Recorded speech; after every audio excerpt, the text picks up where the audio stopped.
الحمد للہ الذی نور قلوب العارفین بنور معرفتہ واثبت فؤاد انبیائہ و اولیائہ بقصص الانبیاء والمرسلین واکمل ایمان المسلمین والمؤمنین بولایت علی امیر المؤمنین علیہ السلام.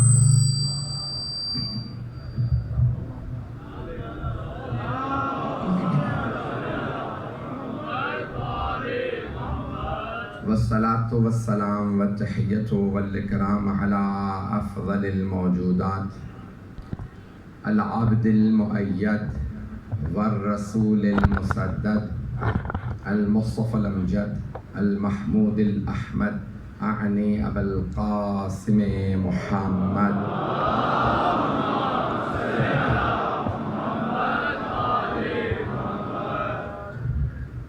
وعلى روحه ونفسه وسهره ووسيه سید الاتقیاء والاصفیاء مولا الموالی امام المتقین علی بن ابی طالب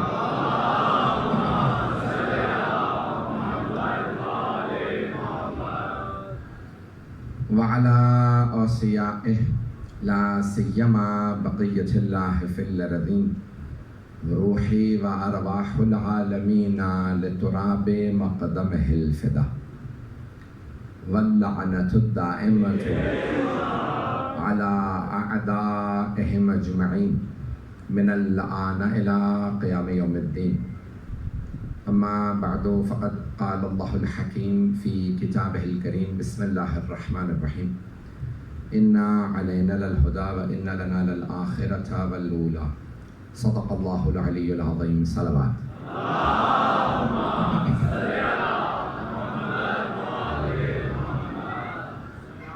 سب سے پہلے آپ تمام حضار مجلس سے بہت معذرت تاخیر کی. ہماری طرف سے تاخیر نہیں تھی، تمام مجالس کی اور موسم کی وجہ سے. جو مطالب پیش کروں گا انہیں قبول فرمائیے گا. میں نے قرآن کریم کی ان دو آیات کا انتخاب کیا ہے، 30ویں پارے کی دو آیات، جس میں اللہ ارشاد فرماتا ہے انا علینا للہدی، بے شک ہدایت ہم پہ لازم ہے. اللہ فرما رہا بے شک ہدایت ہم پہ لازم، انا علینا للہدی، ہدایت ہم پہ لازم ہے، ہم ہدایت کریں گے. وَإِنَّ لَنَا لَلْآخِرَةَ وَالْأُولَى، چاہے یہ دنیا ہو چاہے آخرت، یہ سب ہمارے لیے ہے. تو اللہ اور اللہ والوں کے لیے دنیا بھی ہے آخرت بھی ہے. خدا کے منکروں کے لیے نہ دنیا ہے نہ آخرت ہے. منکران خدا اور اہل بیت کے لیے نہ دنیا نہ آخرت ہے. گزشتہ چند دنوں پہلے مجھ سے ایک صاحب سوال کرنے کے لیے آئے جمع غفیر کے اندر، بہت عقیدت مند، بہت محبت کرنے والے، بہت چاہنے والے. ایک چیز سمجھ میں نہیں آ رہی ہے، اللہ فرماتا ہے کہ سب کچھ اہل بیت کے لیے ہے. اس نے جو کچھ بنایا ہے اہل بیت کے لیے بنایا، جبکہ اہل بیت نے دنیا میں مصائب زیادہ دیکھے اور ان کے جو دشمن تھے انہوں نے حکومتیں کی ہیں. تو میں نے کہا اب دیکھیے حکومت کس کی ہے.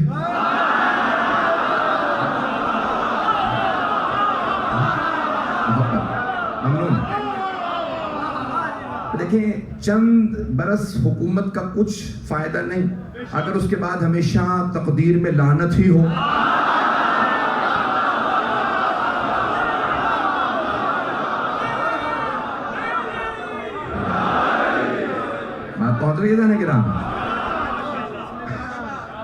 مجھے نہیں معلوم کہ اچھا اردو زبان بنانے والے کیونکہ شیعوں کا بہت بڑا کردار ہے تو شاید انہوں نے یہ جو محاورہ بنایا کہ 4 دن کی چاندنی ہے پھر اندھیری رات. تو یہ دنیا میں بہت سے لوگوں نے دنیاوی فائدہ دیکھا کہ بھئی کیا ہوگا، ہم اہل بیت سے، میں کسی بھی امام کا نام لوں گا تو فوراً دشمن واضح ہونے لگیں گے. تو میں ایک ایک دشمن کو الگ الگ واضح کیوں کروں؟ میں کہتا ہوں ہر دور کا ہر دشمن، کوئی بھی ہو کسی بھی دور کا ہو، دشمنان اہل بیت ہمیشہ ذلیل و خوار ہیں.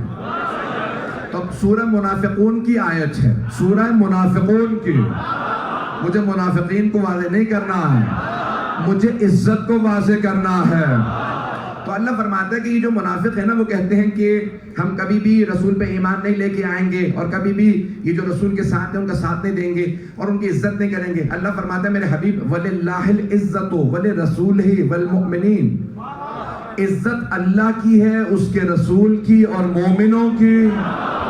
منافق سمجھ یہ رہے ہیں کہ عہدہ لے لیں تو یہ عزت ہے, یہ عزت نہیں, ان کا عہدہ ذلت ہے, یہی لعنت ہے. چلتے رہیے گا سامنے. وہ تمام عہدے و منصب جو اہل بیت کی حمایت میں استعمال ہوں. ممنون ہوں آپ سب کی محبتوں کا. تو اب یہاں قرآن کی آیت ہے کہ اِنَّ عَلَيْنَا لَلْہُدَىٰ, بے شک ہدایت ہم پہ, ہم ہدایت کریں گے. اب ہدایت کے دو طریقے ہیں, منطقی روح سے, عقلی روح سے. عقل کی دلیل کے لحاظ سے ہدایت کے دو طریقے ہیں. ایک ہے راستہ دکھانا, ایک ہے مقصد تک پہنچانا. منطقی لحاظ سے, منطق میں یہی پڑھایا گیا ہر جگہ پہ پوری دنیا میں. عربی میں کہتے ہیں اراءۃ الطریق اور ایصال الی المطلوب. لمبی چوڑی گاڑی فلسفی بحث شروع نہیں کروں گا, تھوڑی سی توجہ کیجیے گا. میرا آپ سے وعدہ ہے ضرور محظوظ ہوں گے. تو اب ہے اراءۃ الطریق. میں مثال کے طور پہ ابھی کامی شاہ سے چلا, کسی سے پوچھوں مجھے بخاری ہاؤس جانا, تو ایک صاحب بتایا بھئی یہاں سے سیدھے ملتان روڈ چلے جائیے, ایسے مڑیں گے ویسے مڑیں گے, آپ بخاری ہاؤس پہنچ جائیں گے. اسے کہتے ہیں اراءۃ الطریق, راستہ دکھانا. کسی مومن سے کہو بھئی میں بخاری ہاؤس جا رہا ہوں, گا میں بھی وہیں جا رہا ہوں, ساتھ چلیے.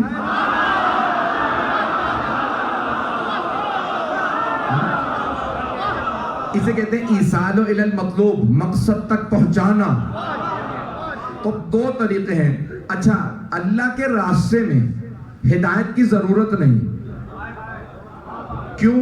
کیونکہ ہے صراط مستقیم, نہیں پہنچا سکا. سیدھا راستہ ہے. میں دیکھیں, راستہ بتانے کی وہاں ضرورت ہوتی ہے جہاں راستے میں موڑ ہو, توڑ ہو, جھول ہو. مجمع میں بھائی جس محبت سے چل رہے ہیں ویسے چلتے رہیے گا. تو اب سیدھے راستے پہ ہدایت کی ضرورت نہیں ہوتی. کوئی پوچھے نا کہاں جانا کا, بالکل سیدھے. کب مڑنا کہاں, کب مڑنا تو ہے ہی نہیں, سیدھے جانا. اللہ کہہ رہا ہے جنت کا راستہ بالکل سیدھا ہے. پروردگارا, تو پھر ہدایت کی کیا ضرورت ہے؟ کہ بات یہ ہے کہ سیدھے راستے پہ ہدایت کی ضرورت نہیں ہوتی, لیکن اگر شیطان ڈیرے ڈال لے نہیں پہنچا سکا. بھئی اللہ سے شیطان نے یہی کہا تھا لَأُدَنَّ فِي صِرَاطِكَ الْمُسْتَقِيمِ, میں تیرے سیدھے راستے میں بیٹھ جاؤں گا, سیدھے راستے میں بیٹھ جاؤں گا, سیدھے راستے میں.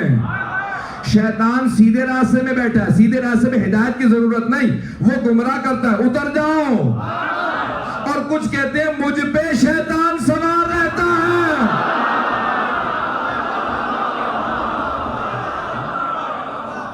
بات پہنچ رہی ہے. تو عزیزان گرامی, اب سیدھے راستے پہ ہدایت کی ضرورت نہیں, لیکن اللہ کریم ہے, اس نے پھر بھی دونوں ہدایتیں بھیج دی. جنت تک پہنچانے کے لیے دونوں ہدایتوں کا بندوبست کیا. راستہ دکھانے کے لیے قرآن, مقصد پہنچانے کے لیے امام. مقصد تک پہنچانے کے لیے امام. اب امام جا رہے ہیں جنت میں, آئے بھی جنت سے, جا بھی جنت میں رہے ہیں. اب جو جو ان کے ساتھ چلے گا جنت میں پہنچ جائے گا, جو انہیں چھوڑ دے وہ راستے میں جہنم میں گر جائے گا. اسی لیے ہادی ایسا تلاش کرو جو جنت کا ہو. میں بہت کھل کے نہیں پڑھ رہا ہوں, پہنچ جائیے گا حضرات, کیونکہ آج کل جو پرچہ کرتا ہے صرف پڑھنے والے کے خلاف نہیں ہوتا, امام بارگاہ والوں کے خلاف اور بہت سے افراد جو مثال کے طور پہ بانی ہوتے ہیں. اچھا مجھے تو پرواہ نہیں ہے, میں پڑھتا ہوں, پڑھتا رہوں گا, اور جہاں جہاں جاؤں گا یہاں پہ زیادہ میری حفاظت ہے, باہر کوئی حفاظت نہیں ہوتی, پھر بھی ایسے ہی پڑھتا ہوں. اور بخاری صاحب جانتے ہیں ماں باپ کا اکلوتا بیٹا ہوں, مجھے پھر بھی پرواہ نہیں ہے. جب علی ابن ابی طالب کے راستے پہ چلو تو تیار ہو جاؤ.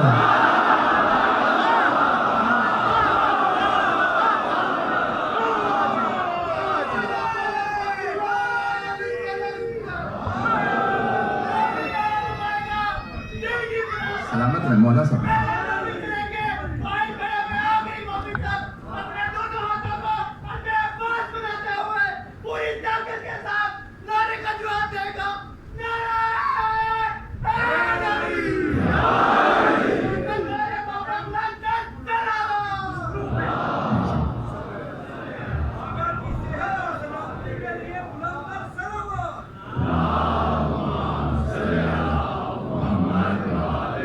میں محبتوں کا ممنون ہوں آپ کی. توجہ میرے ساتھ رکھیے گا, سارا مجمع ہے نا میرے ساتھ. تو اہل بیت کے راستے میں دشواریاں آتی ہیں, لیکن یاد رکھیے 2 باتیں ایسی نصیب ہوتی ہیں جو کہیں اور نہیں ہیں. 2 باتیں. پہلی بات چھٹے امام فرماتے ہیں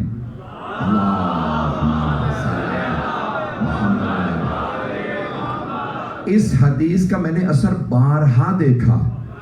آپ فرماتے ہیں کہ جب تم ہمارے دفاع میں بولو گے پھر تم نہیں بولو گے.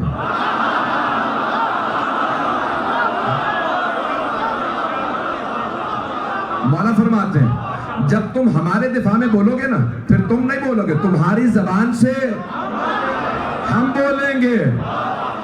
میں واٹرلو چرچ میں تھا برطانیہ کے اندر, سارے عیسائی بیٹھے تھے, انہوں نے سوالات کیے گا, یہ سوال ہے, یہ سوال, سوالات کرتے رہے, میں اکیلا جواب دے رہا تھا. تو اچانک ایک آدمی ایک سوال کیا, میرے ذہن میں جواب نہیں تھا, بالکل میں بلینک ہو گیا. 2 گھنٹے ہو گئے تھے سوالوں کے جواب دیتے, میں نے فوراً باب الحوائج سے توسل کیا. میں نے کہا مولا میرا معاملہ نہیں ہے, لباس رسول خدا کا, لباس اہل بیت کا, مجھے جواب دیجئے کہ اسے میں جواب دے سکوں. خدا کی قسم جب میں بولنے لگا تو اپنے جواب سے میں سیکھ رہا تھا.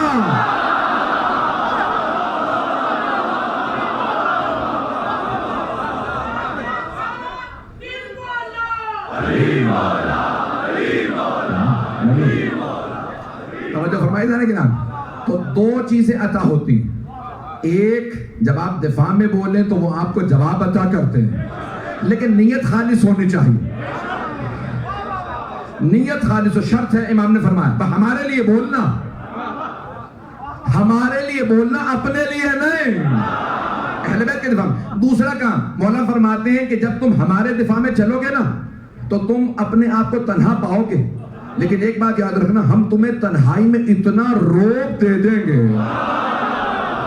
پھر تم اکیلے چلو گے, وہ ہزاروں میں ہوں گے, روب تمہارا ہوگا. اب میں پیش کروں روب کیوں ہوگا. علی کا نام لیتے ہی بڑے بڑے منافقوں کو موت پا جاتی ہے.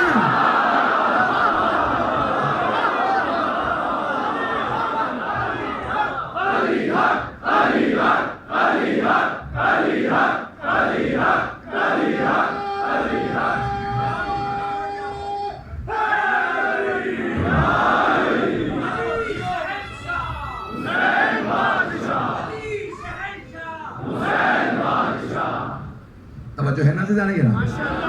تو اب ہدایت کو پیش کر رہا ہوں. تو ہدایت کے 2 طریقے ہیں, ایک ہے قرآن, دوسرے ہیں اہل بیت, اور دونوں ہمیشہ ساتھ ساتھ ہیں.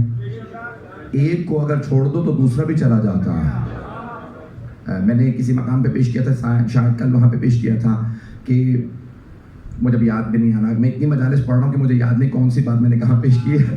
تو میں دہرانا نہیں چاہ رہا ہوں کہ جو مجمع میرے ساتھ تھا, تاکہ ان کے سامنے بات تکراری نہ ہو, اس لیے میں بات سے اجتناب کر رہا تھا. لیکن اب پیش کر رہا ہوں, اگر سن بھی لی ہے آپ نے, لاہور میں نے اگر نہیں پڑھی ہے, شاید ساؤتھ پنجاب میں کسی مقام میں مظفر گڑھ میں نے شاید پیش کی تھی. جانے گرامی, قرآن اور اہل بیت دونوں ساتھ ساتھ ہیں. وہ افراد جو کہتے ہیں نا ہمیں قرآن کافی ہے اور ہمیں قرآن سمجھ میں آ جاتا ہے, ان کے لیے حدیث نبوی ہے. حدیث ہے, المحجۃ البیضاء میں بھی ہے ہماری کتابوں میں, اور احیاء العلوم میں غزالی نے بھی لکھی ہے کہ حدیث رسول ہے. آپ نے فرمایا رب تالی القرآن والقرآن یلعنہ, بہت سے قرآن کے تلاوت کرنے والے ایسے ہیں, بہت سے قاری قرآن ایسے ہیں کہ خود قرآن انہی پہ لعنت کرتا ہے.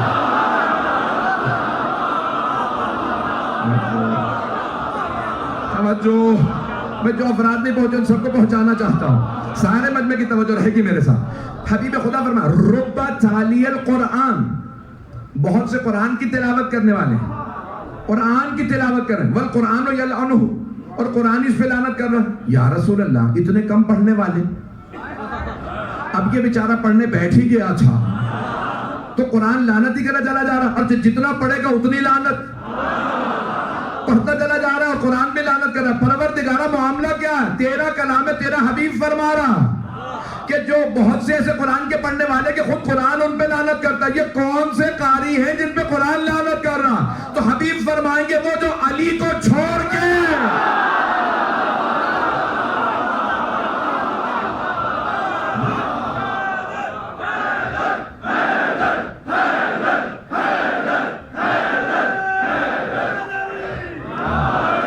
بات پہنچ گئی جانے کے نام ہے، جو اہل بیت کو چھوڑ دیں اور کہیں ہمیں قرآن کافی ہے تو قرآن خود انہی پہ لعنت کرتا ہے۔ خبردار مجھے بغیر اہل بیت کے نہ ماننا، میں اہل بیت ہی کے ساتھ سمجھ میں آؤں گا۔ تو جانے کے نام اب ہدایت اللہ پہ ہے۔ اب ہم آج چوتھے امام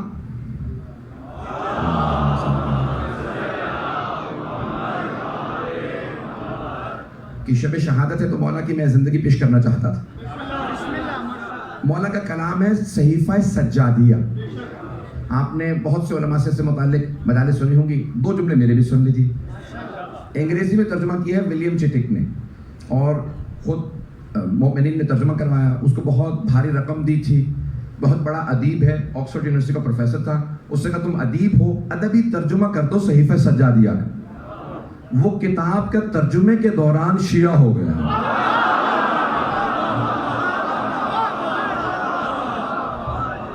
چلیے گا نا میرے ساتھ بھائی، اسی محبت سے چلتے رہیے گا۔ تو ایک مرتبہ کسی نے آرٹیکل لکھا، پچھلے دنوں ہمارے ہاں ایک بہت اچھی روش چلی ہے کہ نہج البلاغہ ہدیہ کرو، کہ بہت سے افراد کہتے ہیں پتہ نہیں کہ کتابوں میں کیا لکھا، آپ ہماری کتابیں پڑھیں تو صحیح، پڑھے بغیر ہمارے متعلق فیصلے کر رہے ہیں۔ تو نہج البلاغہ کا ہدیہ صحیفہ سجادیہ کا، تو کچھ نوجوانوں نے صحیفہ سجادیہ کچھ بڑے بڑے پروفیسروں کو ہدیہ کی۔ تو ایک پروفیسر نے کتاب لی، اس نے ایک آرٹیکل لکھا، برطانیہ کا سب سے معتبر اور بڑا اخبار مانا جاتا ہے دی گارڈین، اس کا عربی ترجمہ بنتا ہے الولی۔ پتہ نہیں لوگ ہیں یا نہیں۔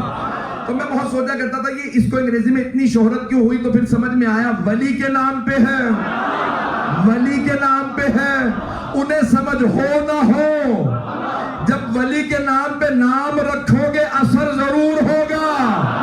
اسی لیے ہم کہتے ہیں نام اہل بیت کے ناموں پہ رکھو، ان کے دشمنوں کے ناموں میں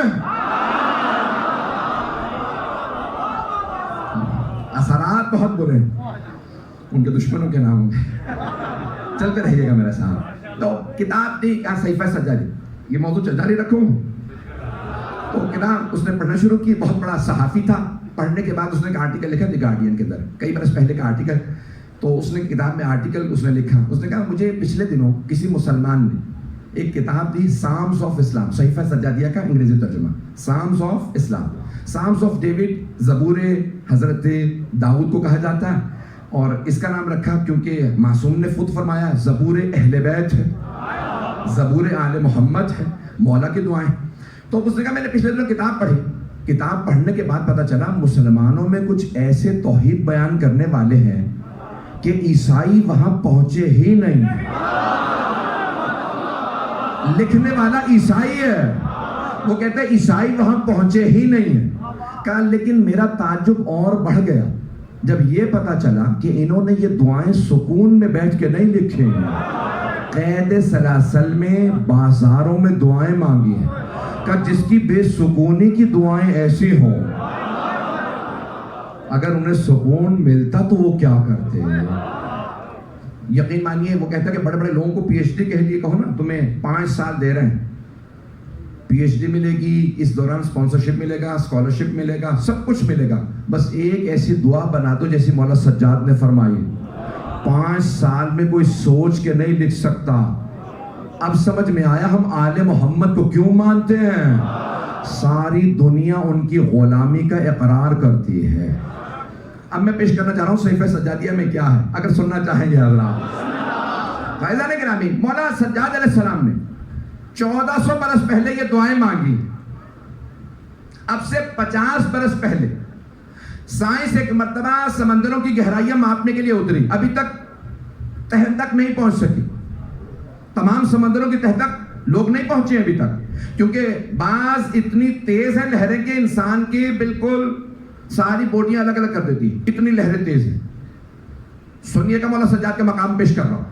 تو انہوں نے دریافت کرنا شروع کیا، پھر یہاں تک انہوں نے تاروں سے کیمرے اتارے، دیکھا کہ نہیں، گہرائیوں کے اندر بھی مچھلیاں موجود ہیں. کہ اگر یہ اتنے میل سے اوپر آتی ہے آکسیجن کے لیے تو آتی کیسے ہے؟ راستے میں مر جائے گی. اور اگر وہیں رہتی ہے تو آکسیجن لیتی کیسے ہے؟ نہیں پہنچا سکا. اب سائنس والے پریشان ہو گئے، کیسے معلوم کریں، ہم جان نہیں سکتے. انہوں نے مختلف طریقے آزمائے، کہا بھئی کوئی نہ کوئی تو راز ہے کہ یہ مچھلیاں اوپر آ بھی نہیں سکتی، وہیں پہ کوئی نہ کوئی راز ہے. پھر انہوں نے تحقیقی کہا زمین سے آکسیجن نکلتی ہے، کچھ مچھلیوں کی اپنی کھاد سے آکسیجن نکلتی ہے، زمین کے نیچے کچھ پودے وہاں سے آکسیجن نکلتی ہے. مجمع. اب آئیے مولا سجاد فرماتے ہیں تعریف اس خدا کی جس نے سمندروں کی گہرائیوں میں وہاں پہ بسنے والی مخلوقات کو وہاں ہوا بھی دی، رزق بھی دیا، اور سب ہم اہل بیت کے صدقے میں.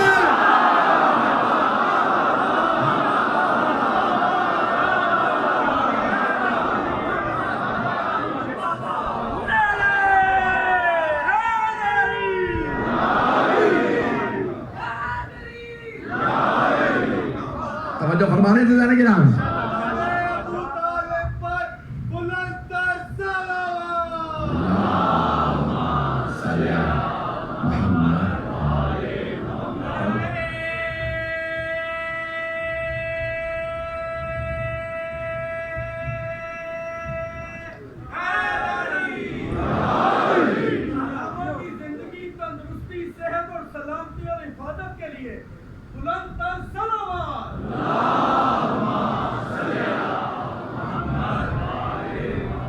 توجہ رہے گی میرے ساتھ اجانا گرامی. ایسے ایسے راز ہیں صحیفہ سجادیہ میں کہ جب آپ پڑھنے بیٹھے، امام فرماتے ہیں جب بھی دعا مانگو کیسے دعا مانگو. تو امام ہمیشہ جب دعا مانگنے بیٹھتے تھے نا، دیکھیں کیوں امام نے دعائیں مانگی، میں فلسفہ پیش کر رہا ہوں. اگر میرے نوجوان بھائی میرے بچے پہنچ جائیں بزرگوں، تو مجھے صرف دعائیں چاہیے بزرگوں سے. اجانا گرامی رسول خدا نے خطبے دیے، مولا کائنات نے خطبے دیے، جناب سیدہ نے بھی خطبے دیے، امام حسن حسین نے خطبے دیے، جناب زینب نے. اب جب مولا سجاد نے خطبے شروع کیے نا تو بنو امیہ نے کہا پابندی لگا دو، انہیں خطبوں کی اجازت نہیں. مولا سجاد کے خطبوں پہ پابندی. اب مولا نے کہا ٹھیک ہے تم خطبوں سے روک سکتے ہو، دعا سے تو نہیں روک سکتے. توجہ ہو. امام جہاں دیکھتے مجمع ہے فوراً بیٹھ جاتے اللہم صلی علی محمد و آل محمد. جب بھی دعا مانگتے پہلے صلوات پڑھتے، پھر ہم کرتے، پھر رسول خدا کا تعارف، پھر اہل بیت کا تعارف. مجمع دعا سننے بیٹھتا تھا، توحید بھی لے کے اٹھتا تھا، نبوت بھی، امامت بھی، قرآن بھی، اہل بیت بھی. وہ سمجھ ہی نہیں رہے تھے ہم نے خطبوں پہ پابندی لگائی ہے. امام نے کہا زبان پہ تو پابندی نہیں ہے. امام نے اپنی دعاؤں سے پورا دین پہنچایا. میں ابھی روایات دیکھ رہا تھا، 10,000 سے زیادہ غلام مولائے کائنات نے خرید کے آزاد کیے ہیں. اس زمانے میں غلام بہت مہنگا ہوتا تھا. کتنے؟ 10,000. میں نے ایک جگہ پڑھا تھا ممبر سے 1,000، پھر میں نے دوبارہ تحقیق کی تو ایک روایت میں 1,000 اور ایک میں ہے 10,000 سے زیادہ. انسانوں کی تاریخ میں سب سے زیادہ غلام جناب امیر نے آزاد کیے ہیں. کہنا بڑا آسان ہے، بڑے بڑے بادشاہ گزرے ہیں. دولت جمع کر کے غنی بننا اور ہے.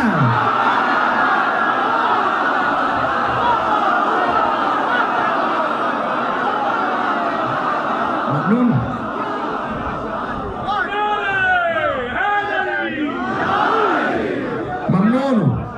میرا کہ ایک جملہ بھی اب ضائع نہیں ہونے دے رہا. بھئی دولت جمع کر کے غنی بننا اور ہے، اور سب کچھ لٹا کے امیر کہلانا.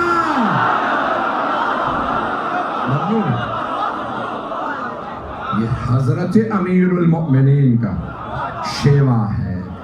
تو 10,000 غلام، اور ایسے ایسے غلام تھے جن میں حضرت قمبر بھی تھے. مولا نے خرید کے آزاد کر دیا تھا. مولا نے آزاد کر دیا تھا، وہ خود ہی نہیں جاتے تھے. مولا آپ کا در لیا، آپ کہیں نہیں جاؤں.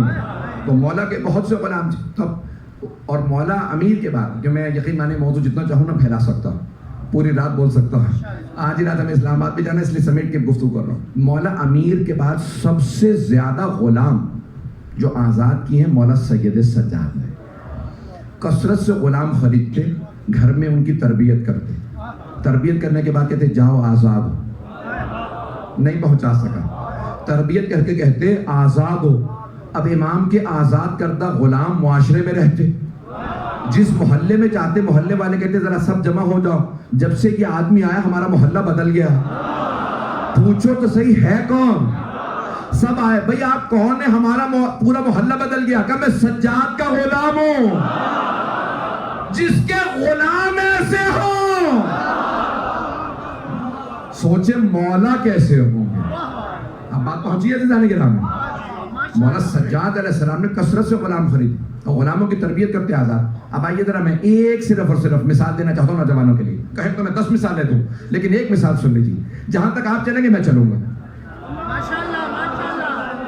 مولا اپنے مدینے سے باہر ایک مقام پہ پہنچے تو دیکھا آپ کا ایک غلام ایک کتے کو کھانا ڈال رہا تھا، کتے کو کھانا ڈال رہا تھا۔ مولا نے کہا جا تو آزاد ہے۔ کہ فرزند رسول کیا آپ ناراض ہو گئے کہ میں گھر واپس نہ ہوں، میں نجس العین کو کھانا کھلا رہا ہوں؟ مولا نے کہا نہیں، میں خوش ہوا ہوں۔ کہ مولا کیوں پھر آپ نے آزاد کر دیا؟ کہ خوشی پہ آزاد کیا، میں تجھے انسانیت سکھا رہا تھا، تو جانوروں کی بھی پرواہ کرنے لگا۔ لوگ ہیں یا نہیں ہیں؟ میں انسانیت سکھا رہا تھا، تو نجس العین تک کو کھانا کھلا رہا، یہی میں چاہتا تھا، تو آزاد ہے۔ عزیزان گرامی مولا نے ایسے جو ایک اور یہ اہل سنت کے علماء نے لکھا، یہ بھی سن لیجیے گا، ایک اہل سنت کے سعید ابن مسیب کا سن لیجیے۔ وہ کہتے ہیں کہ مدینے میں قحط پڑ گیا، اتنے مسلمانوں نے گناہ کیے، بارش نہیں ہو رہی تھی، بارش کا نہ ہونا گناہوں کے علامات میں سے، مدینے پہ بارش نہیں، سارے مدینے والے صحابہ تابعین تبع تابعین سب جمع ہو گئے کہ پروردگارہ ہمارے گناہ نہ دیکھ، تیرے نبی کا شہر ہے، مسجد نبوی میں سب آ گئے، پروردگارہ بارش برسا دے، بارش نہیں ہو رہی، سب دعائیں مانگ رہے ہیں۔ تو ابو سعید بن مسیب کہتا ہے میں نے دیکھا کہ اتنے میں ایک سیاہ فام افریقی غلام، موٹے موٹے ہونٹ،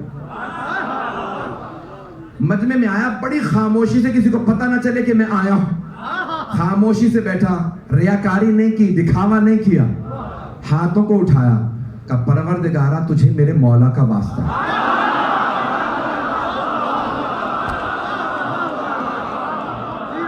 اس غلام نے دیکھیں تھا غلام لیکن با معرفت تھا، مدینے والوں کو معرفت نہیں تھی، اسے معرفت تھی کہ پروردگارہ تجھے میرے مولا کا واسطہ ان پہ بارش برسا دے۔ سعید بن مسیب جو بہت بڑا محدث اہل سنت کا، وہ کہتا ہے میں پیچھے بیٹھا سن رہا تھا آنکھیں بند کر کے، اسے پتہ نہ چلے کہ میں نے دیکھا کہ ابھی اس کے ہاتھ نیچے نہیں آئے تھے، بارش ہونے لگا، کہ خاموشی سے اٹھا جانے لگا، میں سمجھ گیا دعا تو اس کی قبول ہوئی ہے، مدینے والے بیچارے ویسے ہی خوش ہو رہے ہیں، ہماری دعا قبول ہو گئی۔ کہا میں دیکھوں تو صحیح مولا کون ہے اس کا، اس نے واسطہ کس کا دیا؟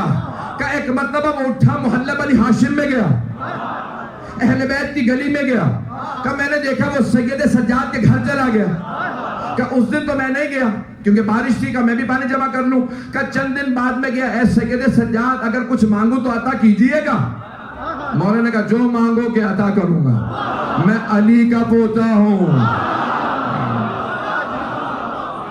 میں انداز امام علیہ السلام کا کہ میں علی کا پوتا ہوں، جو مانگو کہ عطا کروں گا۔ کہا آپ کا غلام چاہیے، ایک غلام۔ مولا نے کہا سارے غلاموں کو بلاؤ، ایک پوری صف تھی غلاموں کی، کہ جو مجھے چاہیے وہ ان میں نہیں۔ مولا نے مسکرا کے کہا وہ جو چھپ رہا ہے اس سے کہو وہ بھی آ جائے۔ توجہ، جو بغیر دیکھے دیوار کے پیچھے چھپے غلام کو بتائے وہ امام ہے۔ ہم اسے امام نہیں مانتے جسے چاولوں کے نیچے بوٹی نظر نہ آئے۔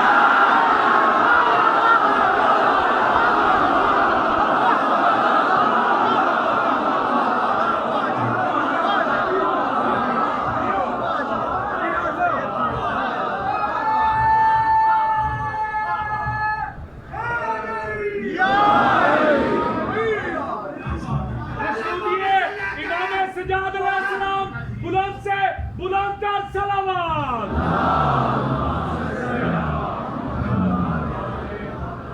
پہلے مومن سے لے کے وہ آخری مومن تک جو مومن یہ سمجھتا ہے اس زبان پر اس آواز پر آقا حسین ابن علی کا حق ہے. دونوں مل کے دونوں ہاتھ بلند کر کے پوری طاقت سے نعرے کا جواب دے گا. نعرہ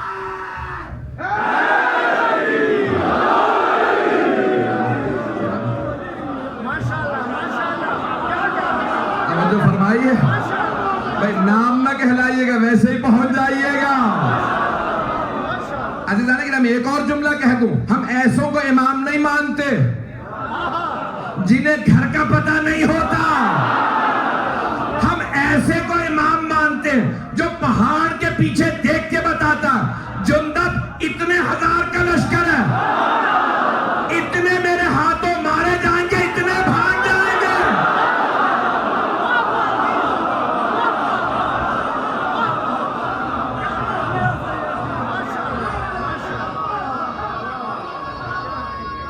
ممنون.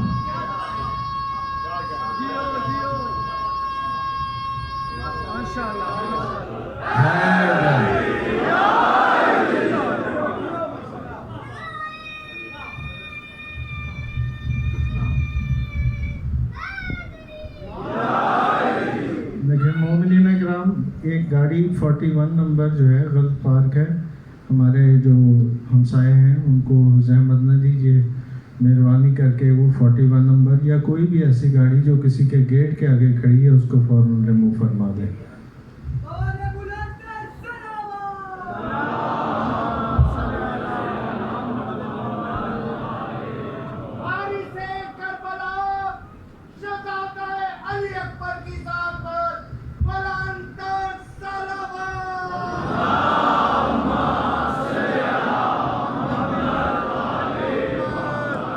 توجہ فرما رہے ہیں عزیزان کرام، ہم ایسے آئمہ کے ماننے والے ہیں.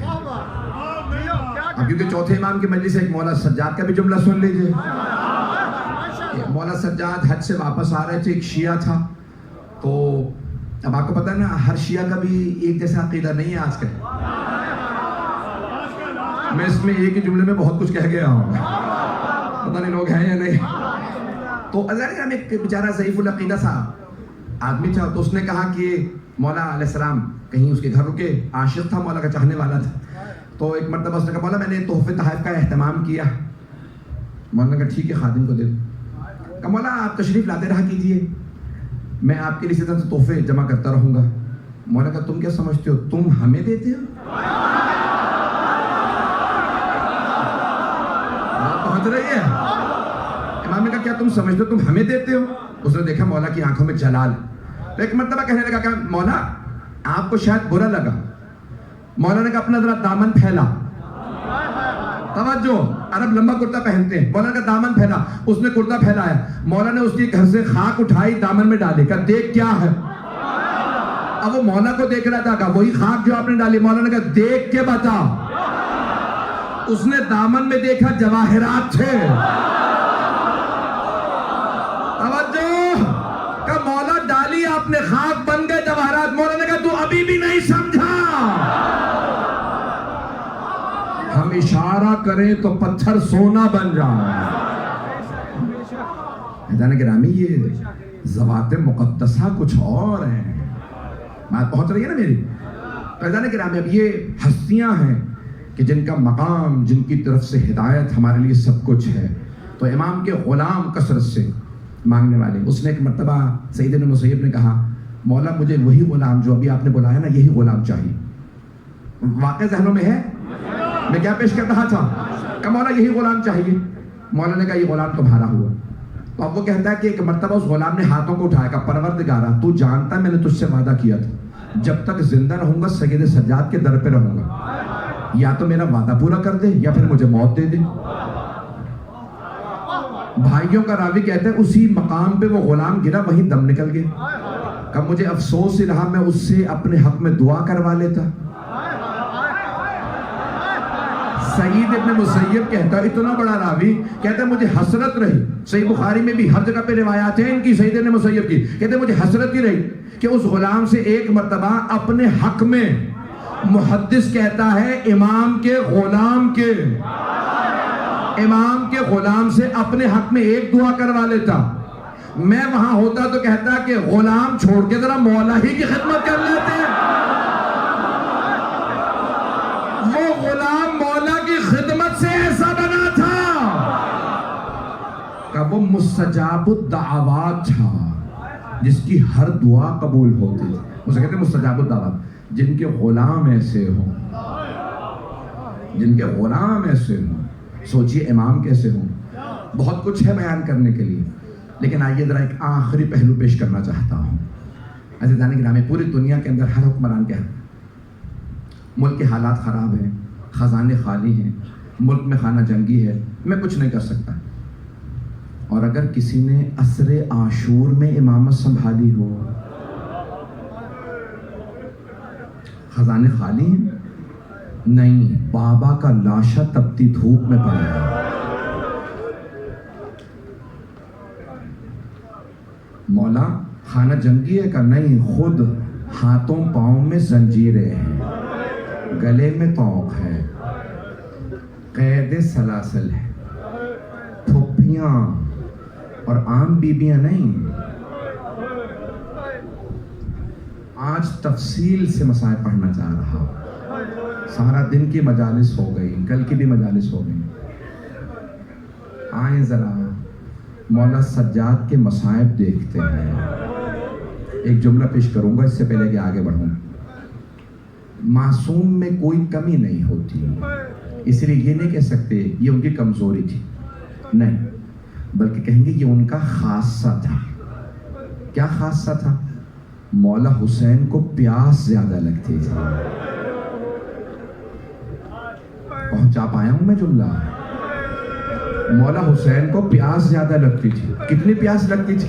اکثر ماں سے کہتے تھے یا امی انا عطشان، اماں میں بہت پیاسا۔ بس یہ جملہ کہتے تھے جناب سیدہ تڑپنے لگتی تھی، کیونکہ بی بی کو پتا تھا نا یہ پیاسا مارا جائے۔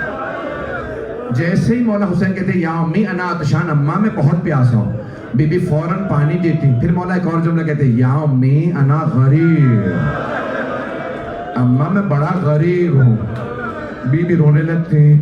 پھر ایک اور جملہ فرماتے یا امی انا مظلوم، اماں میں بڑا مظلوم ہوں۔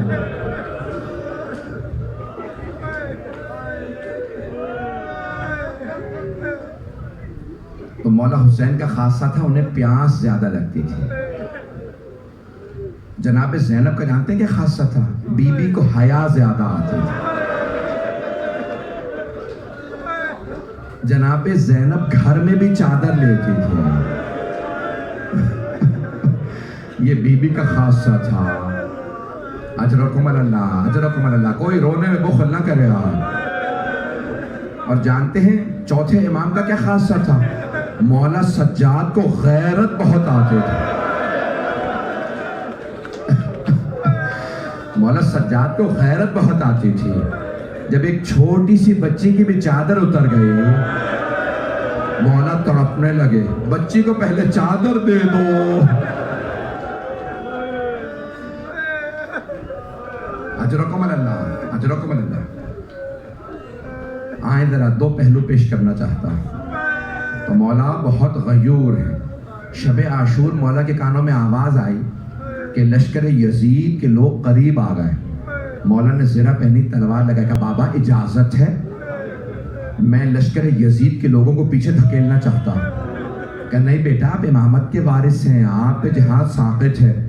کہ بابا میری غیرت برداشت نہیں کرتی، یزید کے سپاہیوں کی آوازیں میری پھپھیوں کے کانوں میں آئیں۔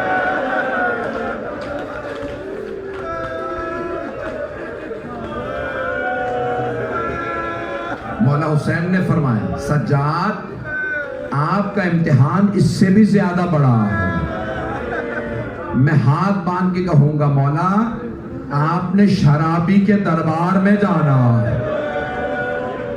اجرکم اللہ، اجرکم اللہ۔ بس بھائی کوئی رونے میں بخل نہ کرے. تاریخ میں 4 تابوت, آج تابوت برآمد ہوگا نا, زیارت برآمد ہوگی.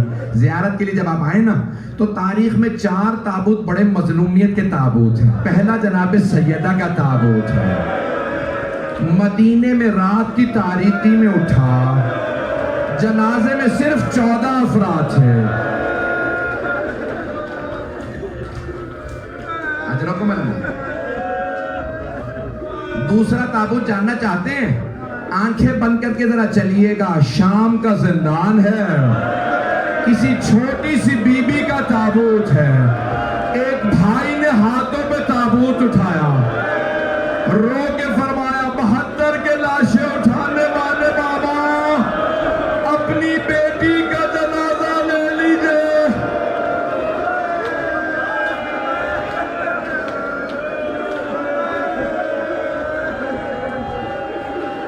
اجرکم اللہ, اجرکم اللہ.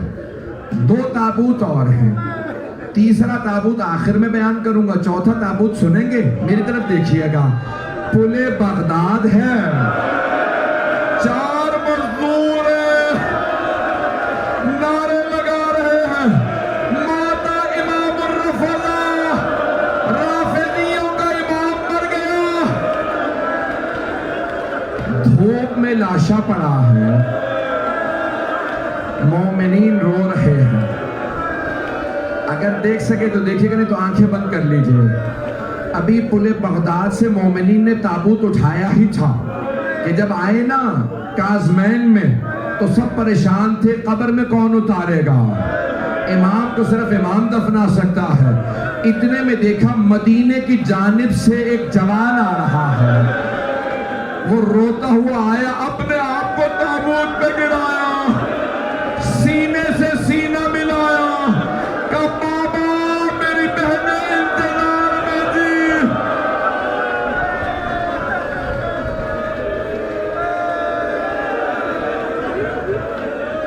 اجرکم اللہ, اجرکم اللہ. سنیں اب چوتھا تابوت. میں نے تیسرا تابوت بیان نہیں کیا تھا, وہ بھی سن لیجئے.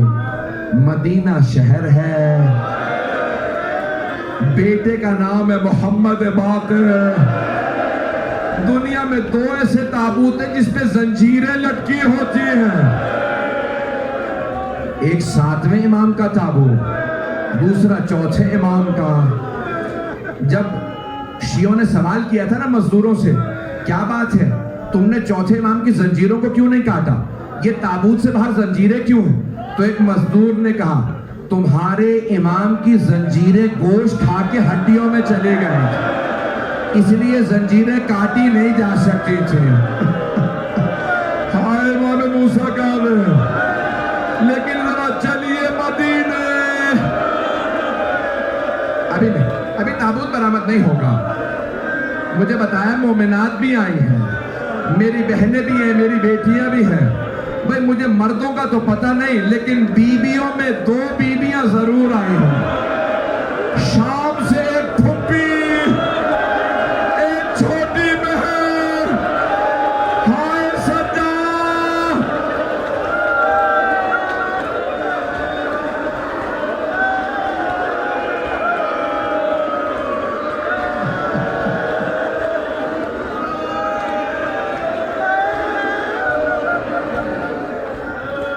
ابھی میں پڑھوں گا, ابھی پڑھوں گا. مولا کی وصیت ابھی نہیں پڑھوں گا, اختتام پہ مولا کی وصیت سنیے گا. لیکن ایک جملہ پڑھوں اس سے پہلے. کسی نے پوچھا مولا آپ اتنا روتے ہیں, اتنا روتے ہیں, مولا کس وجہ سے؟ کہا میرے بابا کربلا میں پیاسے مارے گئے. مولا اور آپ کو کون سی بات رلاتی ہے؟ کہا میری پھپھیوں کا پرہ, شام کا بازار, علی کی بیٹیاں, باغیوں کے نعرے, ہاتھوں میں پتھر. اجرکم اللہ, اجرکم اللہ. بھئی آپ پہ کوئی پابندی تو نہیں ہے رونے پہ؟ جب آپ روتے ہیں تو کوئی تازیانے تو نہیں مارتا. ہائے علی و بطول کی بیٹیاں جب روتی تھی. اجرکم اللہ. بس بھئی ہاتھ باندھ کے ایک جملہ پیش کروں گا, ذرا سب آنکھیں بند کر لیجئے. ایک مرتبہ ذرا چلیے شام کے بازار میں, حلب کے مقام پہ مولا سجاد جب جیسے انہوں نے اونٹوں سے اتارا نا, زمین پہ بٹھایا, مولا پاؤں پھیلا کے بیٹھ گئے. کچھ دیر چلتے رہے تھے, بیٹھ گئے. جناب سکینہ نے سوال کیا, بھیا میں نے آج تک کبھی آپ کو پاؤں پھیلا کے نہیں دیکھا, آپ نے پاؤں کیوں پھیلائے ہیں؟ کہا بہن میرے پاؤں میں کانٹے لگے ہیں. مولا اس بات پہ بہت روئے. بی بی نے چھوٹے چھوٹے ہاتھوں سے مولا کے قدموں سے ایک ایک کانٹا نکالا. کسی نے پوچھا مولا یہ رونے کی بات کیا ہے؟ مولا نے فرمایا رونے کی بات یہ ہے میری بہن کے پاؤں میں بھی کانٹے تھے, لیکن کوئی پوچھنے والا نہیں تھا. بی بی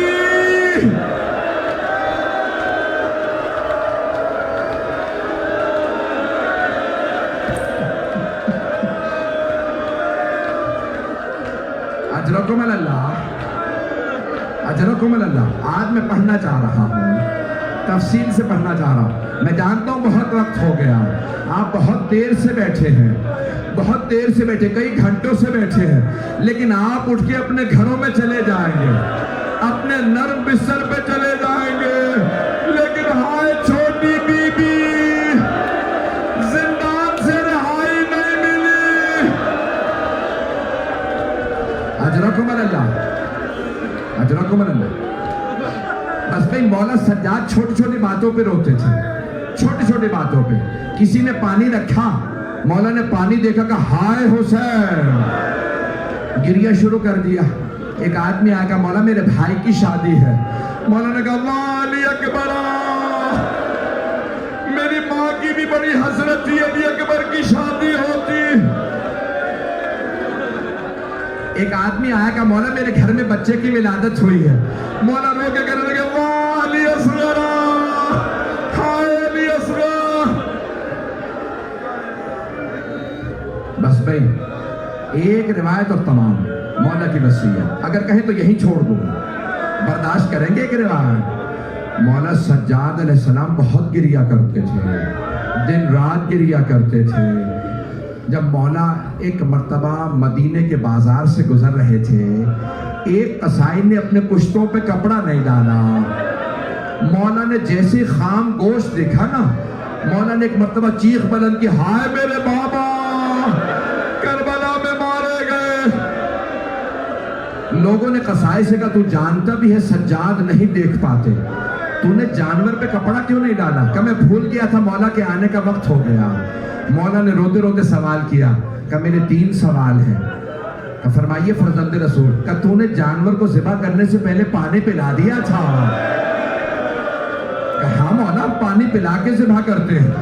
مولا نے کہا تو نے خنجر تیز کر لیا تھا؟ کہ ہاں مولا ہم خنجر تیز کر کے جانور ذبح کرتے ہیں. مولا نے کہا میرا آخری سوال ہے, یہ بتا کوئی دوسرا جانور دیکھ تو نہیں رہا تھا جب تو اسے ذبح کر رہا تھا؟ کہ نہیں مولا ہم چھپا کے ذبح کرتے ہیں.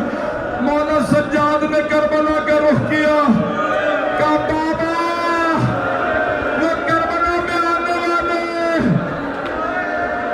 2 منٹ کیسے مسلمان تھے, نہ آپ کو پانی پلایا نہ خنجر تیز کیا. میری پھپھی 70 قدم کے فاصلے سے دیکھ رہی تھی جب شمر نے خنجر چلایا, بالوں میں ہاتھ ڈالا.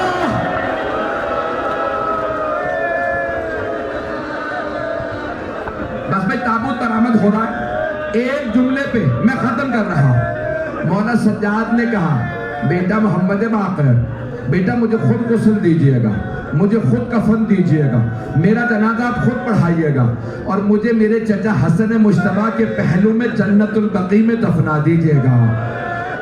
پھر ایک مرتبہ رو کے کہا بیٹا میرے جنازے میں زیادہ لوگوں کو نہ بلائیے گا. مولا امام باقر نے فرمایا بابا ہر بیٹے کی حسرت ہوتی ہے, باپ کے جنازے میں زیادہ سے زیادہ لوگ آئیں. بابا کیوں نہ بلاؤ؟ کہ بیٹا میری بھی یہی حسرت تھی,